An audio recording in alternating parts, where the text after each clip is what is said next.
Hey everyone, this is Obsessive Prepper AZ here. I am canning pork today. I do a lot of different kinds of meats that I can in my pressure cooker, and I am going to make a barbecue pork. In August, did 7 quarts of barbecue pork. I don't know if you can see it on my label here. And I am down to my last quart. And basically what I do is I put barbecue seasonings in it. And then all I've got to do is drop it into a saucepan with barbecue sauce, and it shreds real nicely. I know it looks unusual for people that have never canned before, but I guarantee you this is better than any canned product that you could ever buy, and you add your own seasonings. When you're looking at a tin can, you're not looking through the tin can, so it would look virtually the same. So don't shy away from the looks. So what I've got here is I've purchased 2 of these long pork loins. I purchased them at Sam's Club. I'm really happy with the loins that I get from them. Basically what it is it's give or take 10.5 pounds of meat, and a little less than $21. So, you know, if you want to purchase yours at your local butcher, whatever, that's fine. I'm just letting you know that I have real good success with their pork loins at Sam's Club. Not Walmart, Sam's Club. Okay, so that's the center of the loin. So what I will do is I cut them, the pork loins, up into pretty hefty, like 1.5 inch slice loins. Even if you don't even can this, just butterflying your own pork loins and freezing them saves you a heck of a lot of money, and you basically get an awesome product. So what I'll do, this is my pork trimmings off of the sides here, and what I will do is once I've trimmed all that extra pork out, and like that's in the center, I'll trim that out. I will cut them into, you know, big size chunk pieces. So I mean, this is my hand, so you can see I do really decent sized chunks. I don't do small chunks because these work just well inside the cans. So then what I'm going to do is I'm going to go ahead and I am going to cut this all up, both loins. I'm going to fill my bowl up, and then before I get to the point where I start loading them into my jars, I will get back with you to show you what I do. All right. Okay, I'm back. I've got all my pork cubed up, and then I just pulled out my jars. I had them in my dishwasher sterilizing, and then I put them in the oven while I'm waiting, and at 300 degrees, and I just pulled them out of my oven. So these are really, really hot.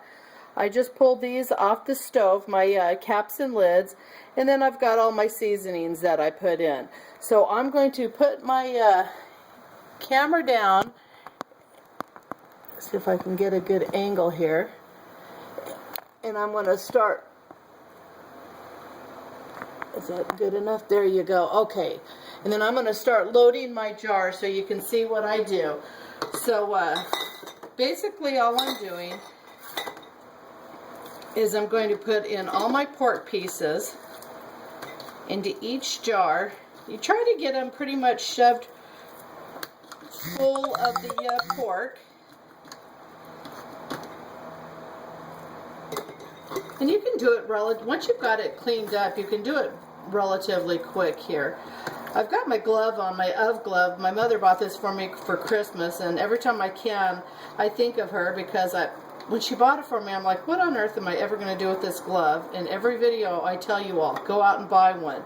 I know Walgreens sells them. It's one of those as seen on TV thing, and I just have to say that it's probably been used more for canning than anything else I've got. So anyways, basically just shove your meat in your jars. I hope you can all see what I'm doing here.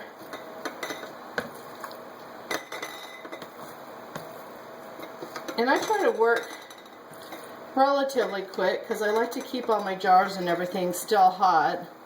And then at the same time, I try to go a little bit fast so that you're all not just standing there watching boring things. I guess I could have loaded the jars up ahead of time and just showed you one jar being loaded, but this is what we're doing today. So So I've got plenty. I've got 7 quarts, and that's what my I've got a Presto pressure cooker, and my Presto is a 23 quart Presto cooker, and it will hold 7 quarts in it. So that's what I'm doing right now.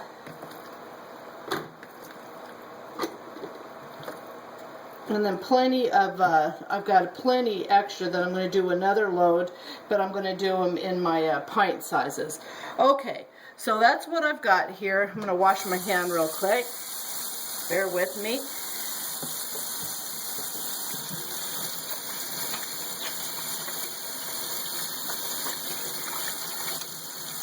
Alright, so anyways, I've got those loaded in my jars. I am going to put my seasonings in. I do 1 teaspoon of salt per quart. So I've got 1, 2, 3, 4, 5, 6, and 7. And this is your basic pickling and canning salt. You do not want to use iodine salt. I guess you can use different other salts, but I use just basic pickling. And this is my barbecue seasoning. You know, everybody's got their own little brands that they like of barbecue seasonings. So I do a mixture of a couple different things. But basically, I put in a teaspoon, give or take a teaspoon and a half of barbecue seasoning in my jars.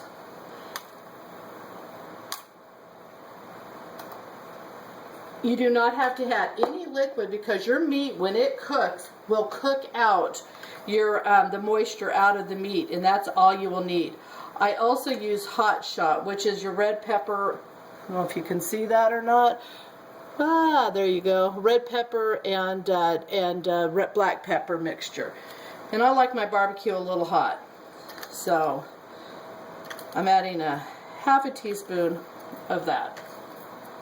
I guess for kids you'd want to cut back the spices a little bit, but every one of my kids are older now, and so they like the hotter stuff. So now that you've got your jars loaded, all you're going to do is you're going to take your, I use a hot paper towel is what I do, real hot. And then basically wipe your rims off so that you don't have any remnants of anything on your jars. Because otherwise, when you go sticking your lids on and you pressure cook, you're not going to have a good seal. So clean those up.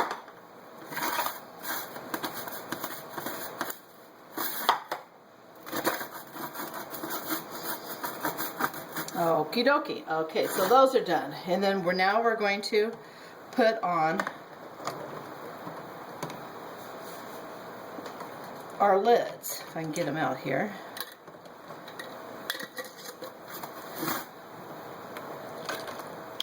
And as I'm doing this, I tell everybody that I get started in on canning, cleanliness, as they say, is next to godliness. And I am telling you, when you're canning, you want to make sure the entire work area that you've got is sterile. I use Clorox Cleanup. You want a clean environment to work in because the bacteria and things spread so easily that is just not worth it to destroy a canning job that you just did or make somebody sick. So heads up on that one. I clean my entire kitchen with Clorox Cleanup before I ever even start. I got hepatitis A from a restaurant one time and was sick for about 2 weeks. And if anybody knows how you get hepatitis A, it's basically somebody went to the bathroom and didn't wash their hands. And if you've ever been sick from that, it is not fun. It basically 2 weeks of liver malfunction until I got to the hospital and figured out what was going on. It was a horrible, horrible deal.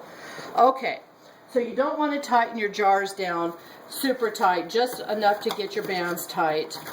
And now my jars have cooled down a little bit because of the pork that I put in. It was already cold, and so I'm going to walk these over and I'm going to load these in my pressure cooker, and then I'll bring the camera over so that you can see what I got going on here.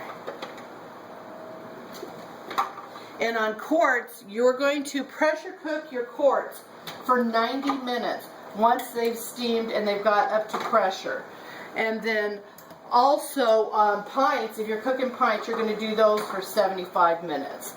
So let me get my camera here so you can see what we've got going on. I just loaded, and I probably have a little bit too much water, but it'll be fine. I'm going to stick my lid on. Get it. Kind of funny trying to do this with one hand. I did it. Okay. So basically now what we're going to do is we're going to let it vent. And I can already feel that it's venting. So I'm going to let it vent for 15 minutes. And what that does is it gets the air out of your pressure canner. Once the air is out, then I'm going to put my weight on top, and you're going to cook it for 90 minutes. Now, where I'm at in Arizona, I have to cook at 11 pounds of pressure. So basically, it's going to get to 11 pounds of pressure.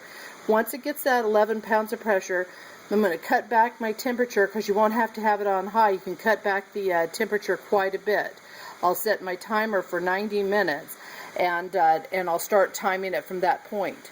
If you need to keep an eye on this, if for ever any reason your gauge drops below that 11 pounds of pressure, or whatever your pressure is in your area, you have to start the entire process over again. So if it drops over, under the 11 pounds of pressure, 15 minutes into it, I have to start and retime the entire thing at 11 pounds of pressure. A lot of times I'll cook a pound or two over, but you do not want to drop under. That's what gets rid of the bacteria and makes sure everything is cooked in there properly. So, alrighty, well, I'm going to go ahead and turn off, and I'll get back to you as soon as my jars are done pressurizing. Okay, I just pulled my last batch out. I did 2 batches. One, my first batch was the 7 quarts that I did, and then my second batch was 4 of these pints here. You can see they're really boiling. I just pulled them out of the pressure cooker, and you can see how much liquid those that pork loin puts off. As you remember that I didn't put any liquid into that meat. So the same way if you did raw chicken, you don't add any liquid to it. It makes its own juices. So these jars here have been out for probably close to 90 minutes, an hour and a half, a little bit plus, because I cooked these for 75 minutes. And it shows you after they've all settled, that's what it looks like. And my bubbling jars of pork. I know it looks weird. All I can say is the first time you've canned meat and you try this, you will do it over and over again. I just pull this out of the jars, put it in my saucepan, put some barbecue sauce in it, and then there's other things that I do with it. But a majority of what I do with my barbecue pork is make barbecue pork sandwiches, and they're awesome. So I hope you enjoy this video. If you have any questions, please leave me a message, and I'll try to answer them the best way that I can. You all have a great evening. It's about midnight here for me. It's taken literally, several hours to do, but it's definitely worth doing. So have a great evening.